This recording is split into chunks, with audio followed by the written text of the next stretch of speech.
Lezi indaba zehora lokuqala sikwethulela zona bukhoma yokumkhulule SABC eAuckland Park eGoli bukela inazi ezinohlonze emini nje.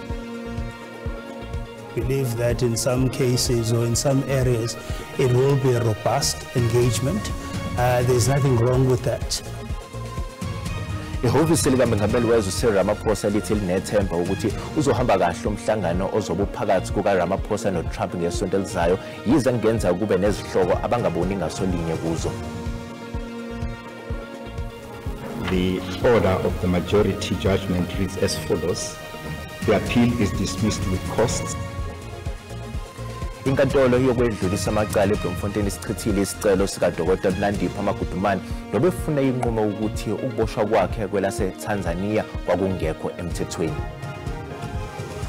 Are you aware that the son of Gwede Mantashe has been appointed as one of the chairpersons of the SITA board? Ungqongqoshe wemfundo ephakeme uDkt Nobuhle Nkabane usebukeze isicelo sakhe sokuqoka osihlalo bamasitha ahlukene ngemva kokuthi amaqembu esusumsindo kulandela izicelo zokuthi indodana kaSihlalo weANC uGwede Mantashe iqokwe njengosihlalo kwenye isitha.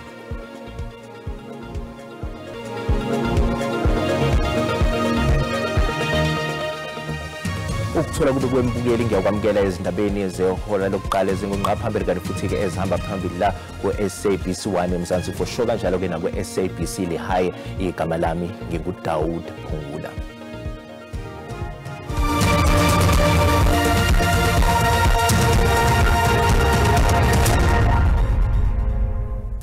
Umengameli wezwe Cyril Ramaphosa kulindele ukuba ahlangane nomengameli waseMelika uDonald Trump ngesonto elizayo ukuthola izindlela zokulungisa ubudlelwano obukeka bumuncu phakathi kwalamazwe amabili. Nakuba ke lelizwe linethemba lokuthi lo mhlangano uzokwazi ukuqhamuka nezixazululo kepha ihhovisi likaMengameli likwazi kahle kamhlophe ukuthi kungase kube nokungqubuzana ngezinye zezihloko okulindele ukuthi kubhungwe ngazo. South Africa leadership is coming to see me, I understand, sometime next week. And, you know, we're supposed to have I guess a G20 meeting there or something, but we're having a G20 meeting. I don't know how we can go unless that situation's taken care of, but it's a genocide that's taking place that you people don't want to write about. Ihhovisi likaMengameli wezwe lithi linethemba lokuthi uhambo oluzayo lokuhlangana nomengameli waseMelika uDonald Trump ngesonto elizayo luzothela izithelo.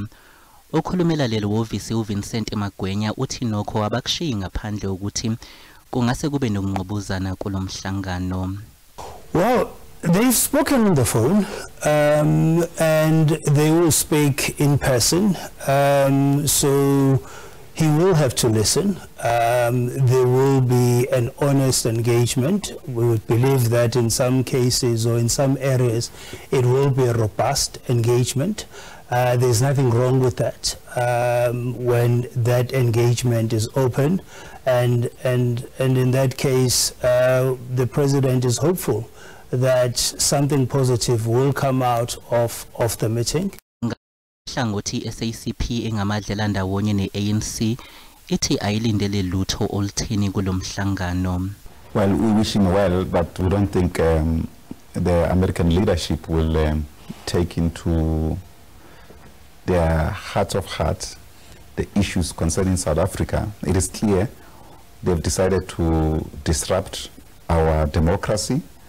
They are planning something big against us, and I think it's obvious. You can see from the choice of words that the President of America uses against us.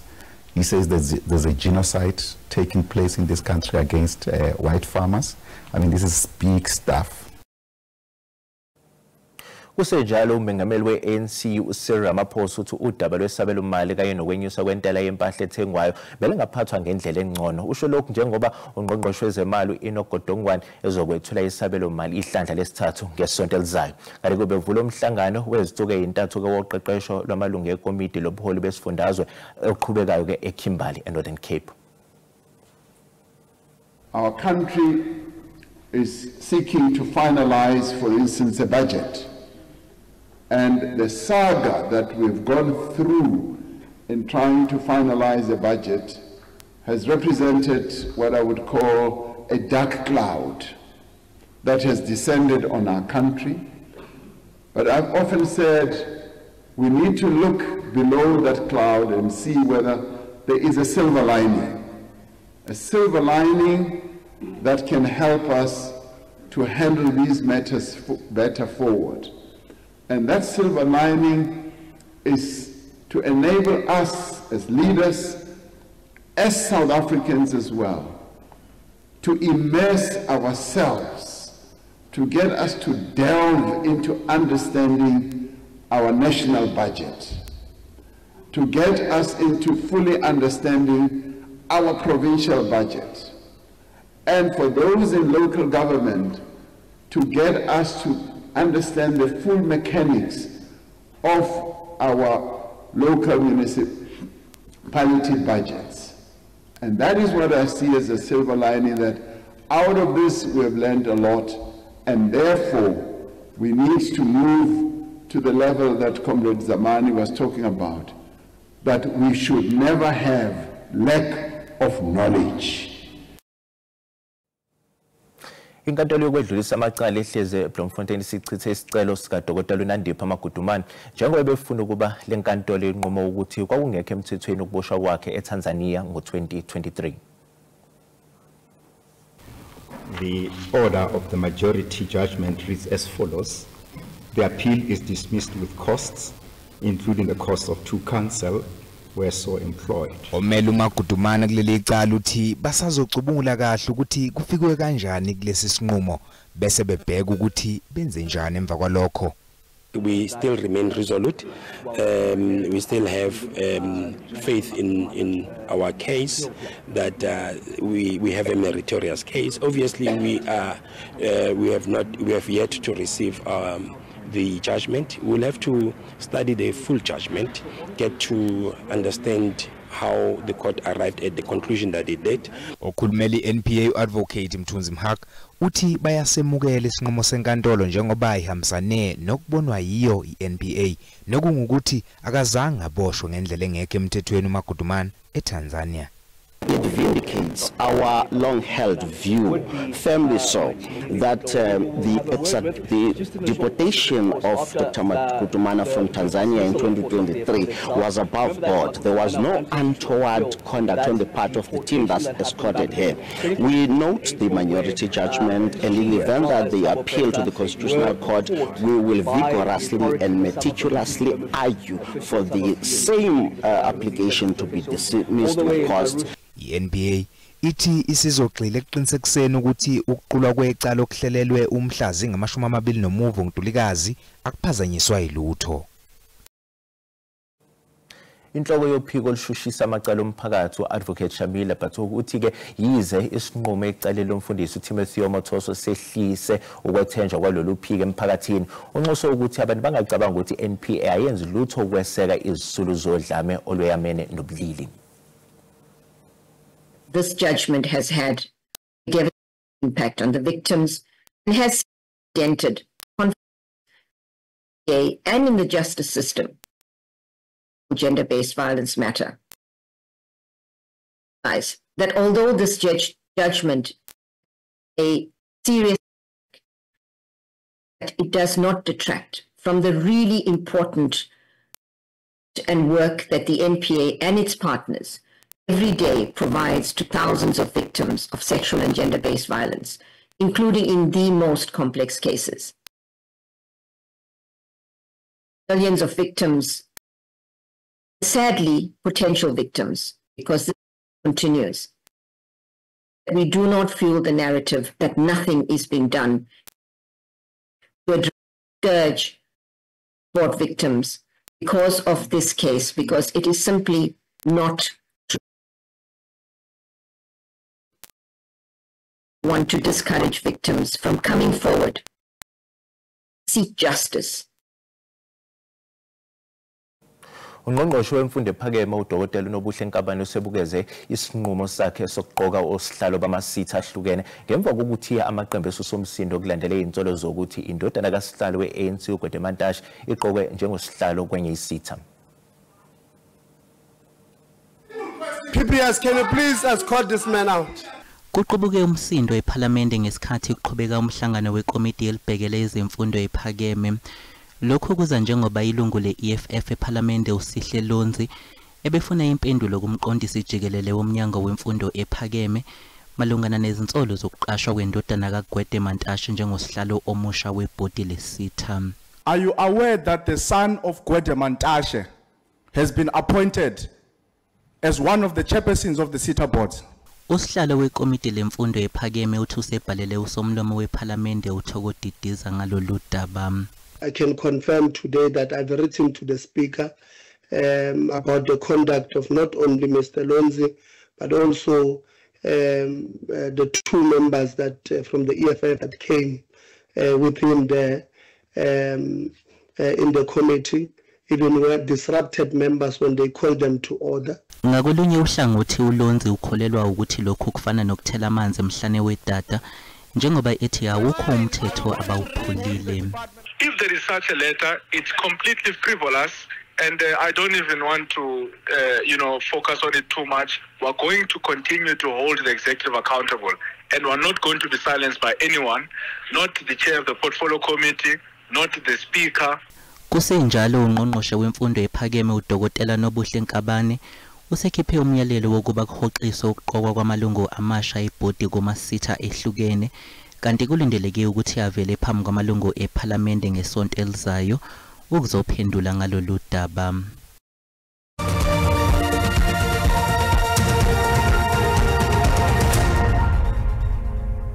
Bukela sikubingelele sikwamukela uma ngabe usanda ngena odabeni oluphambili besibika ukuthi Ihhovisi likaMengameli wezwe Cyril Ramaphosa lithi linethemba ukuthi uzohamba kahle umhlangano ozobe uphakathi kukaRamaphosa noTrump ngesonto elizayo yize kungenzeka kube nezihloko abangaboni ngasolinye kuzo. Bukela sikhumbuza ukuthi lezi ndaba ziyatholakala ku YouTube na ku SABC Plus ngena kuzo uzicinge ngamagama athi SABC izindaba na kanjani uzozithola kumjalo bazo. Umqondisi weMedia Monitoring Africa William Bird uthi kuyaxaka ukuthi uhulumeni uhlezi ekulindele ukutakula ke-SAA kanye nezinye izinkampani ezingamabhizinisi ombuso kodwa akayitakuli i-SABC. This is an issue that has been building and building for the last decade or more. It has been failed to be addressed by numerous ministers prior to the current one. And certainly the bill offers nothing in terms of offering any kind of solution for SABC. We do know that the current minister had put out, I think, a tender requesting for people to come in and do research on looking at an alternative funding model for the SABC. We hope that that process and that progress is being made in regard to that. We also know that the policy process has been stalled repeatedly. SABC is being expected currently to operate in a policy environment that's more than 2 decades old. Inkantolo yemantshi kwaMhlanga ihlehlisela umsombuluko zayo icala labasolwa abayishagalombili abasolwa ecaleni lokunyamalala kwentatheli uAseri Ndlovu kanye nesinqandamathe sakhe uZodwa Mhluli. Ngokusho kwamaphoyisa athi abasolwa ababili abaphakathi kweminyaka engama-24 nengama-43 bakhalelwa amasongo kaSigonyela ngesithuba zasekuseni ngoLwesibili. Lokhu kuzemva kokuthi amaphoyisa elekelelwe amalungu omphakathi agasela lapho bebesifihle khona eduzane nendawo okutholakala kuyo izidumbu. Umndeni usashaqekile namanje. Angisaboni lutho vele. Uthi njengamanje akukho angakwenza kubhlungu kodwa akafisa ukubona abasolwa bengaphandle. Kuze kube imanje ayikaziwa imbangela yokubulawa kwalabo ababili kanti uphenyo liyaqhubeka. Kusenjalo uhlelo lolibofuzo liyaqhubeka ukuze imindeni izokwazi ukuqinisekisa ukuthi laba bangabathandiweyo babo. African Media and Communicators Forum idlulisa ukubonga ngemizamo yenziwa amaphoyisa.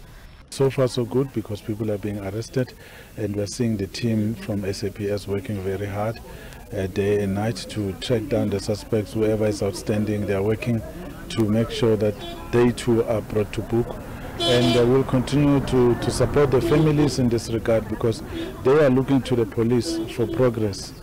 Abasolwa bagcinwe esitokisini kanti bazovela enkantolo ngomsombuluko nabanye abasolwa nabo. Ubuholi be-ANC KwaZulu-Natal buthi buyayazi inselele ebhekene neqembu esifundazweni njengoba kusondela ukhetho lohulumeni basekhaya ngonyaka ozayo. I-ANC kuleli sonto inqoba ukhetho lokuchibiyela ku-Ward 4 kumasipala imo Impofana. Wonke amehlo bethe njoku ANC kulolu khetho lokuchibiyela i-ANC KwaZulu-Natal ibidlela ogageni emva nje imiswe ikabi iqembu umkhonto wesizwe. Nakuba kwaletha uhlaka lesikhashana lobuholi besifunda, i-ANC iqhubekile nokulahlekelwa ukwesekwa. Abaholi beqembu leli bathi lokunqoba kwasemoya Impofana kuwumphumela womsebenzi iqembu elwenzayo lokuzama ukubuyisa ukuxhaswa. I-ANC ithole 51.9% wamavoti kwalandela i-IFP ne-MK. Sikhiphile umyalelo oqondile nje ukuthi siyacela ukuthi ama-comrades athunyiwe ajujiwe ukuthi ayosebenzela uhulumeni asebenze ngokuthembeka kubantu asebenze ngokuyinikela kubantu. Kodwa ithimba le-Provincial Task Team lisazoya futhi khona emoya Impofana kukoqinisekisa nokubheka ukuthi lokhu okuphakanyiswa abantu njengezikhalazo nezinkinga kwizidingo nqangi zomphakathi siyakwazi yini ukuthi sikuthathe sikubeke kubantu. ANC izosebenzisa lo mphumela ukuzama ukuzibona ukuthi ime kuphi njengoba sibheka okhethweni lohulumeni bezindawo ngonyaka ozayo.